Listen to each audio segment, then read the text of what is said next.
discussion quelque part entre deux chrétiens,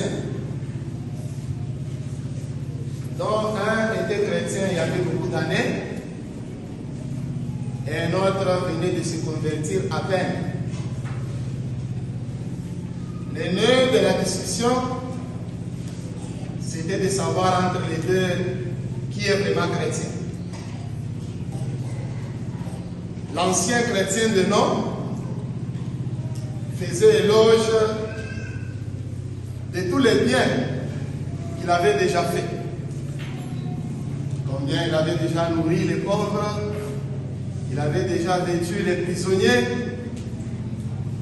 Bref, il a exhibé tous ses actes de charité, sans parler de lui-même, sans parler de sa vie.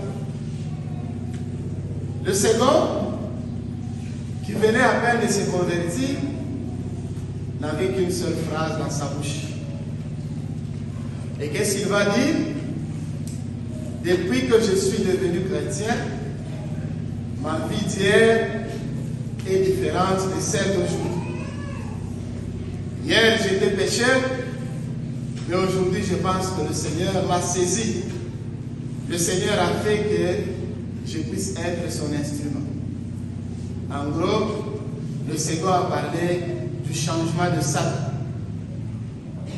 Si la question est adressée à nous autres en ce jour, entre les deux, qui est vraiment chrétien? Nous célébrons aujourd'hui le 25e dimanche du temps ordinaire de l'année liturgique. La liturgie de la parole de Dieu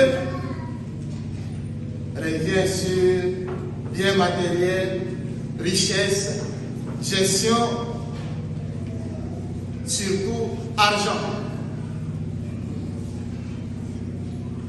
Dans cette église, en commençant par moi-même, je nous pose tous une question. Qui est celui-là qui n'aime pas l'argent? Comme ça, il peut lever son bras et on chante pour lui, alléluia. Qui est celui qui n'aime pas l'argent? Nous aimons tous l'argent, n'est-ce pas? Mais le degré d'amour, c'est différent, n'est-ce pas? Il y en a, quand ils n'ont pas l'argent, crise de tension. Quand ils n'ont pas l'argent, surtout pour se payer une bière, c'est un problème de santé qui s'ensuit. Le Seigneur vient de dire aujourd'hui, vous ne pouvez pas servir à la fois Dieu et l'argent. À la fois. Le Seigneur ne nous demande pas de ne pas chercher l'argent. Mais le Seigneur nous demande de ne pas mettre un lien égal entre Dieu et l'argent. L'argent pour nous, c'est un moyen que nous pouvons avoir. Chacun partira avec sa vie dans ses mains. Comme ce gérant de l'évangile qui a vécu sans oublier ce que demain pouvait lui réserver. Que la richesse ne ferme pas nos oreilles et nos yeux. Que la richesse ne nous fasse pas oublier le jour du sabbat. Que la richesse ne devienne pas un motif pour que nous devenions orgueilleux, pour que nous ne sachions plus voir dans les autres, l'image de Dieu. Si ces riches, les commerçants du temps d'Amos, ont pu piétiner les pauvres, c'est parce qu'ils ne savaient pas les considérer. Ils ne voyaient pas en eux Dieu. Voilà qu'ils vont leur prendre même le peu. Ce qui était destiné aux pauvres, voilà que les riches prennent ceux. Cette attitude peut aussi visiter nos vies au nom de l'envie, au nom de la jalousie. Les riches, les mauvais riches, pas les bons riches. Les mauvais riches ont une mauvaise face. Un mauvais riche ne pourra pas accepter un jour de manquer l'argent. Le mauvais riche doit tout faire pour avoir l'argent et doit tout faire pour montrer aux autres qu'il a pas l'argent. C'est comme ça, les mauvais riches. il ne faudrait pas que vous puissiez découvrir un instant où il puisse manquer quelque chose. C'est pourquoi tout ce qu'ils font, les mauvais riches font des choses pour être appréciés par les hommes. Ils font les choses pour être vus par les hommes. Dans le français vulgaire, nous disons qu'ils sont là pour faire le tapage, n'est-ce pas? Et derrière ce tapage, vous les appelez comment? Grands prêtres. Vous voulez même notre état.